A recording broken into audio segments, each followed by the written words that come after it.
बहुत सारे जो उप तहसील, तहसील, सहकारी बैंक खोलने की बात और उसके साथ ही इंदिरा कला संगीत विश्वविद्यालय है, उसे केंद्रीय विश्वविद्यालय के लिए बनाने के प्रयास करने के साथ साथ बहुत सारे जो आदिवासी क्षेत्र हैं वहाँ पोस्ट मैट्रिक आश्रम खोलने की बात है, बालक कन्या छात्रावास खोलने की बात है। इसी प्रकार से यहाँ जितने भी हमारे सांस्कृतिक धरोहर हैं उसे पुनर्जीवित करने, पुनरुद्धार करने की बात कही गई है। तो ये करीब 29 बिंदु है जिसमें कांग्रेस पार्टी काम करेगी। अब हमारे नगर पालिका का अध्यक्ष भी बन गए, उपाध्यक्ष भी बन गए, चुनाव है, तो इसमें हमने ये बात कही है कि हमारे प्रत्याशी जीतती है तो 24 घंटे के अंदर में हम जिला बनाएंगे। 3.5 साल निकलने के बाद भी जन घोषणा पत्र के वादे अधूरे हैं और नए घोषणा पत्र जो पहले 36 बिंदु थे, आप आश्चर्य करोगे, खैरागढ़ उपचुनाव के लिए 29 बिंदु का घोषणा पत्र जारी किया है। ये आश्चर्य इसलिए कि 29 बिंदु महत्वपूर्ण विषय जिसकी मांग खैरागढ़ की जनता कर रही थी, 3.5 साल से देवव्रत कर रहे थे, उनमें से एक भी काम नहीं हुआ 3.5 साल में, जिसको माइलस्टोन कहा जा सकता है। और ये अधूरे घोषणा पत्र की वजह से कांग्रेस में निराशा थी और अचानक मुख्यमंत्री को घोषणा पत्र जारी करने की जरूरत पड़ गई। मैं मुख्यमंत्री से यही पूछना चाहूँगा कि 15 अगस्त 2021 को आपने 4 जिले की घोषणा की, क्या स्थिति है अभी तक? 7 महीने हो गए, 18 तहसील की घोषणा है, क्या स्थिति है?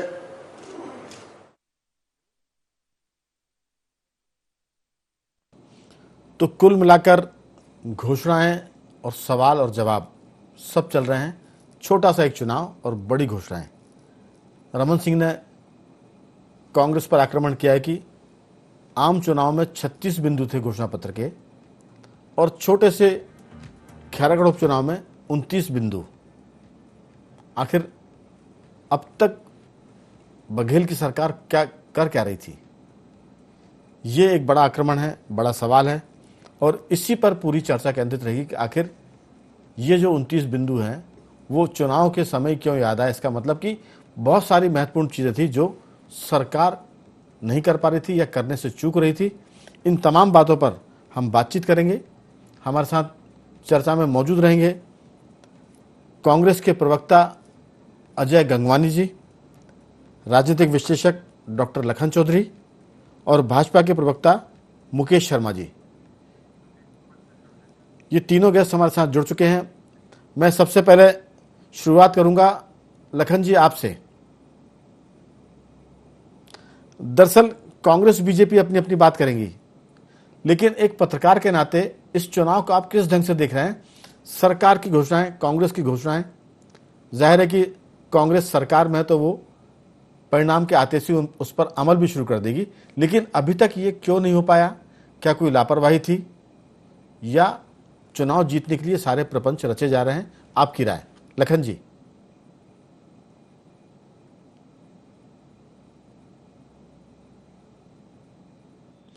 लखन जी मेरी आवाज सुन पा रहे हैं? गंगवानी जी आप मेरी आवाज सुन पा रहे हैं?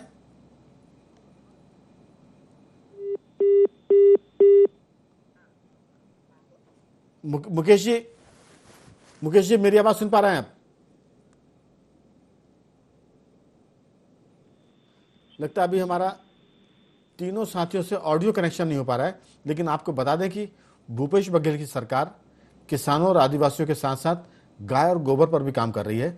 कुछ ऐसे मुद्दे जिस पर भूपेश बघेल की सरकार ने बीजेपी को पीछे छोड़ दिया है, यानी हम कह सकते हैं कि जो भाजपा के मुद्दे थे वो भूपेश बघेल की सरकार ने भाजपा से छीनने की कोशिश की है और उस पर बढ़त बनाने की कोशिश की है। कई सारे मुद्दे ऐसे भी हैं जिनको राष्ट्रीय स्तर पर सुर्खियां मिली है, चर्चाएं मिली हैं। अजय जी मेरी आवाज आ रही है आपको? हाँ राघवेंद्र जी आपकी क्लियर है वॉइस? जी, दरअसल सवाल ये कि जो रमन सिंह कह रहे हैं कि आखिर क्या वजह है कि आपने 3.5 साल खैरागढ़ को नहीं देखा? बहुत सारी मांगे जो देवव्रत सिंह कर रहे थे उसकी पूर्ति नहीं हुई। उनके देहावसान के बाद, उनके निधन के बाद आप उन मुद्दों को बड़ी गंभीरता से ला रहे हैं। 29 बिंदु वाला घोषणा पत्र आपने जारी किया है। क्या सच में खैरागढ़ का चुनाव इतना बड़ा है कांग्रेस के लिए कि आप विधानसभा में भारी बहुमत में हैं, नगर निगम में आप सब जगह छाए हुए हैं?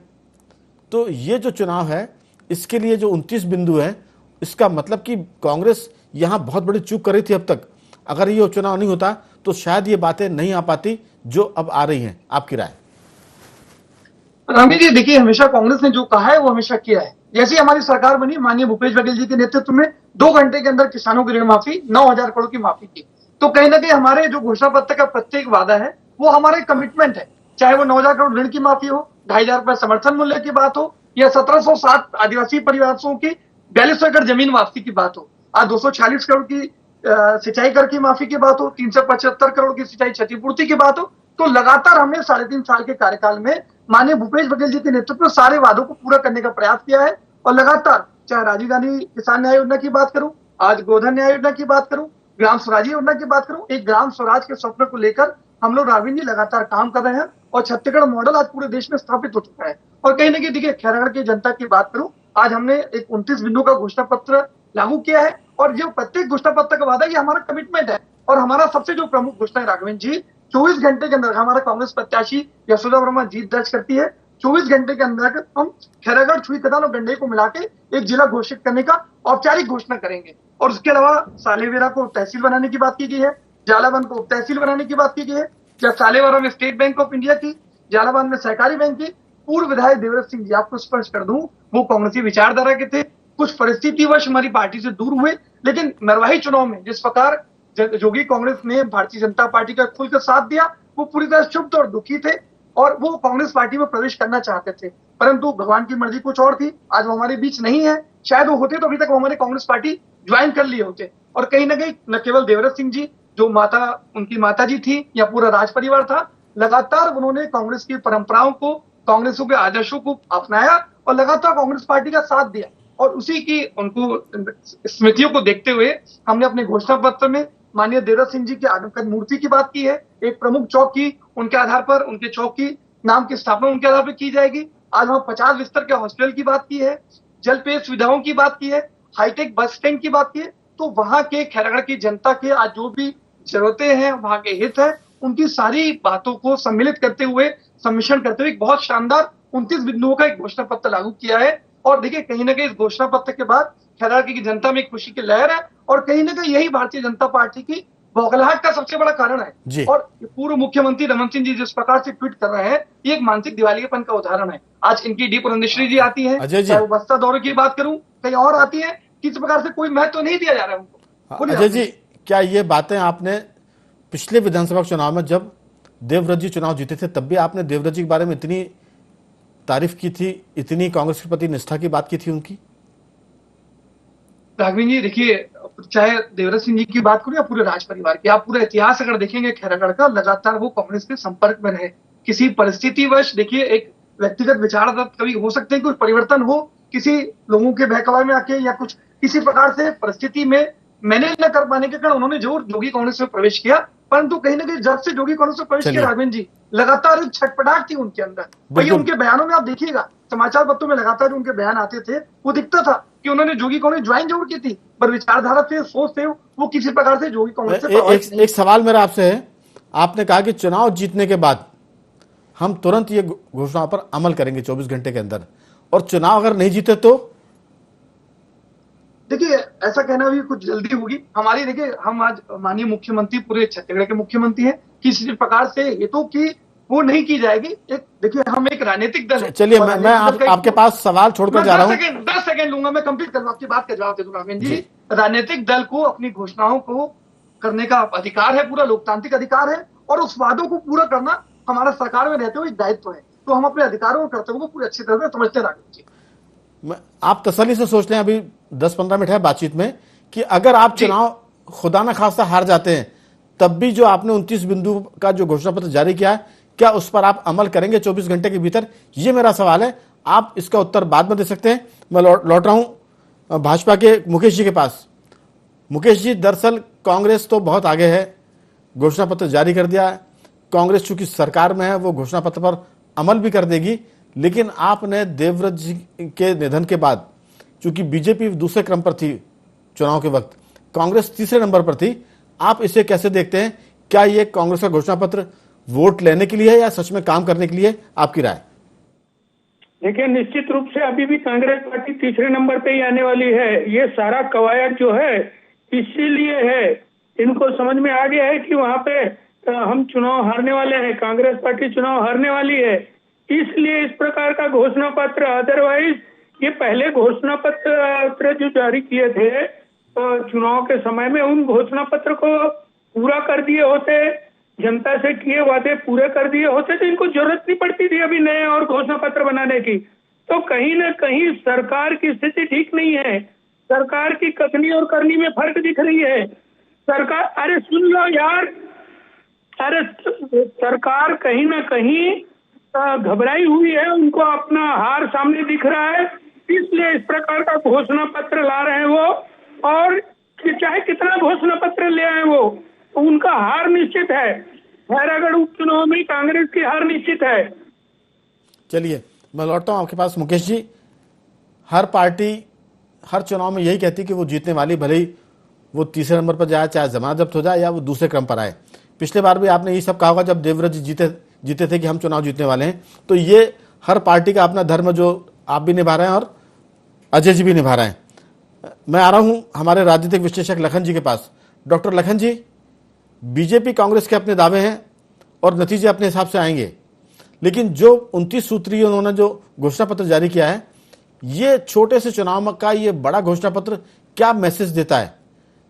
कांग्रेस सरकार बहुत मजबूत है, भूपेश बघेल अच्छा काम कर रहे हैं, इसके बाद भी इस छोटे से चुनाव को लेकर इतनी ज्यादा महत्ता, या अगर हम भाजपा की भाषा में कहें तो इतनी घबराहट क्यों दिख रही कांग्रेस के भीतर? आपकी राय? क्योंकि उन्होंने ये भी कहा है कि अगर हम चुनाव जीते तो, अगर हार गए तो क्या इन 29 बिंदुओं पर अमल नहीं होगा? आपको कैसा लगता है? आपका तजुर्बा क्या कहता है लखन जी? बिल्कुल, आपका जो सवाल है एकदम जायज सवाल है। देखिए, उसकी पीछे वजह यह है राघवेंद्र जी की खैरागढ़ उपचुनाव को कांग्रेस इतना तवज्जो इसलिए दे रही है क्योंकि पिछले बार 2018 में देवव्रत सिंह और कोमल जंघेल जी के बीच में जो फासला था वोटों का, जो जीत का जो अंतर था, वो मात्र 870 वोट के अंतर से जो है देवव्रत सिंह जी जीते थे। यदि हम इसको परसेंटेज में निकालते हैं तो ये मात्र जो है 0.5 मतलब आधा प्रतिशत के अंतर की जीत थी और भाजपा जो है बहुत कड़ी टक्कर उस समय दी थी देवव्रत सिंह जी को। हालांकि 870 वोटों से देवव्रत सिंह जी विधायक बन गए थे।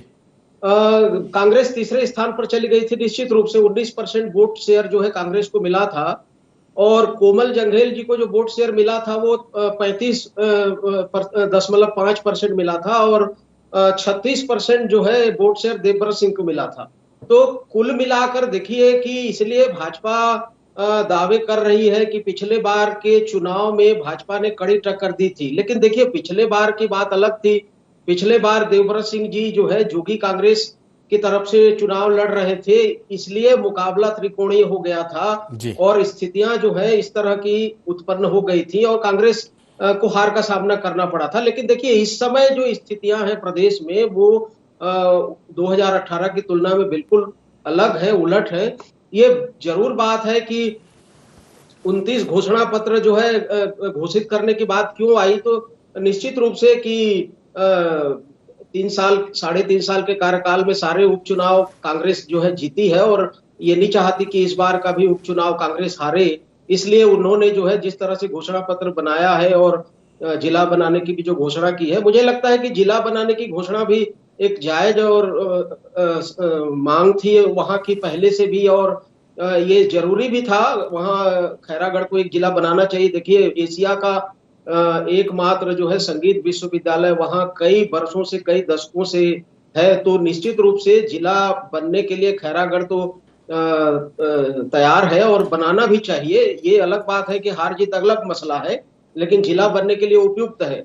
जहां तक इस समय बात कांग्रेस के पक्ष की है तो सभी तरह से विश्लेषकों के द्वारा और जो ग्राउंड लेवल से जो रिपोर्ट जिस तरह से बनकर आ रही है, उससे तो ये है कि कांग्रेस का पल्ला भारी है। 3 साल से जोगी कांग्रेस की वहां पर विधायक होने की वजह से विकास भी उपेक्षित रहा, जैसे कि रमन सिंह जी ने भी अपने उसमें स्वीकार किया था कि 3.5 साल में वहां पर विकास के कोई काम नहीं हुए हैं, और उसकी वजह ये थी कि कांग्रेस वहां हार गई थी और जोगी कांग्रेस जीत गई थी। तो वो क्षेत्र के जनता भी चाहते हैं कि उस क्षेत्र का विकास हो, और कांग्रेस की जब वहां पर विधायक बनेंगे तब विकास की प्रक्रिया जो है वो थोड़ी सी तेजी आएगी, आगे आएगी। तो कुल मिलाकर जो है ये परिस्थितियां तो कांग्रेस के पक्ष में है राघवेंद्र जी। लेकिन लखन जी, सवाल है कि अगर हमने कहा कि खुदा न खास्ता कुछ आसमानी सुल्तानी होता और कांग्रेस चुनाव नहीं जीत पाती है, तब क्या ये घोषणा पत्र के मुताबिक खैरागढ़ को जिला बनाएंगे, बैंक खोलेंगे, अस्पताल बनाएंगे? क्योंकि ये सवाल बहुत बड़ा विश्वसनीयता का।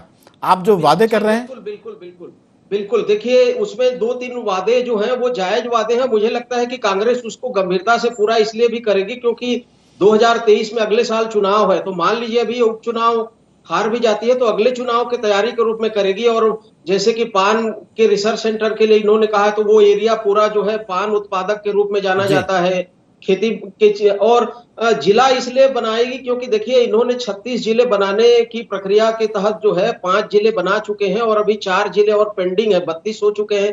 तो 4 जिले जो बनाने की जो कवायद है उसमें एक खैरागढ़ का नाम पहले से ऑलरेडी है। तो इसलिए मुझे लगता है कि चुनाव यदि कांग्रेस, जैसा आपका सवाल था, हार भी जाती है तो भी जिला बनाने की जो प्रक्रिया है, जो रास्ते हैं, वो मुझे लगता है कि कांग्रेस करेगी और अगली बार उसको बुनाएगी। बिल्कुल।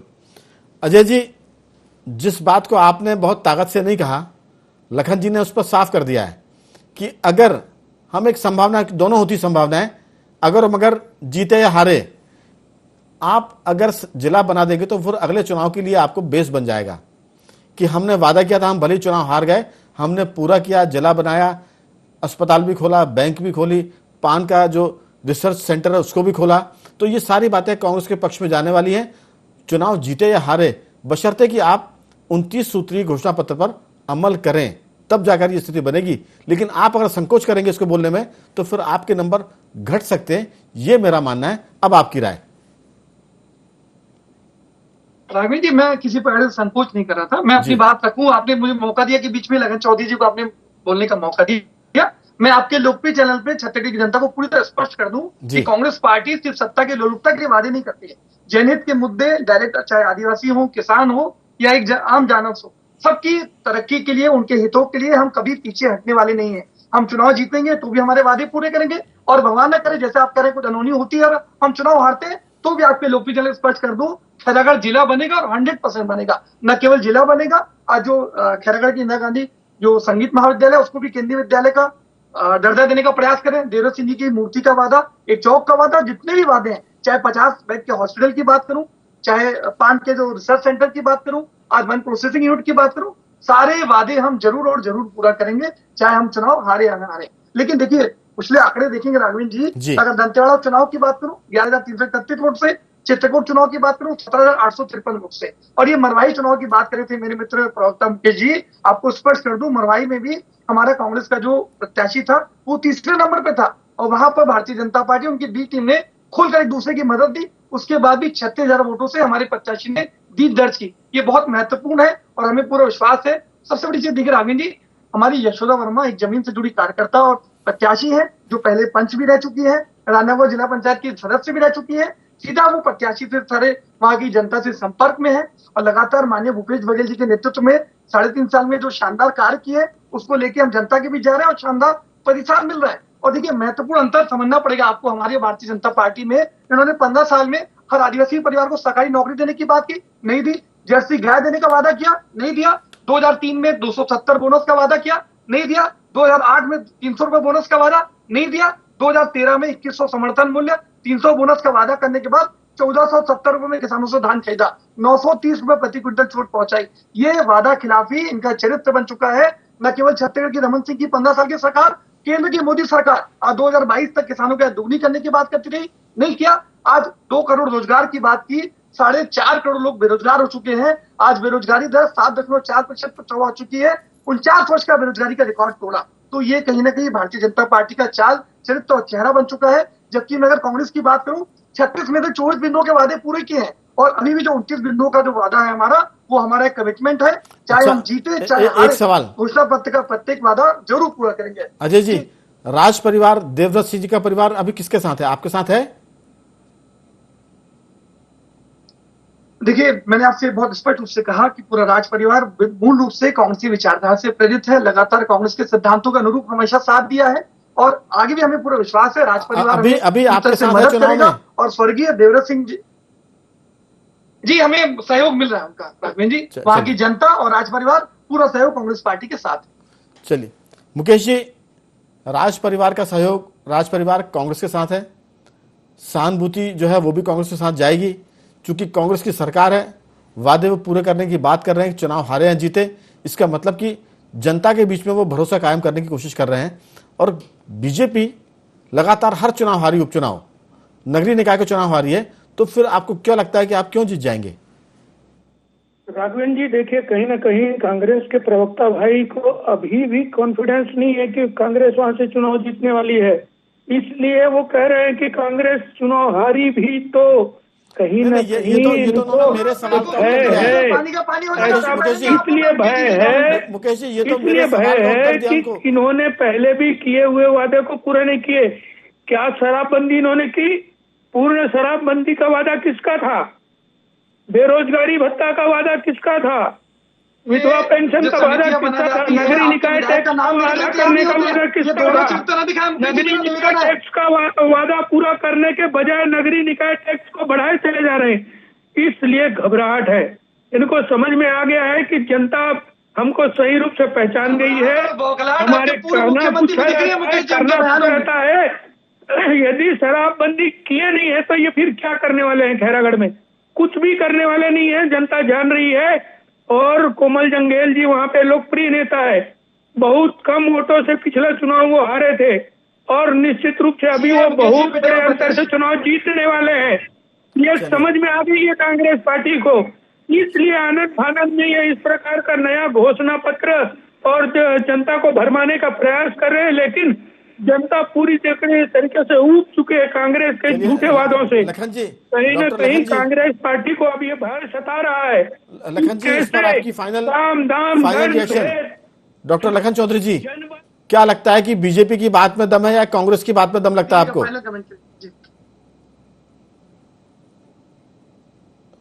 चौधरी जी, मेरी आवाज सुन पा रहे हैं?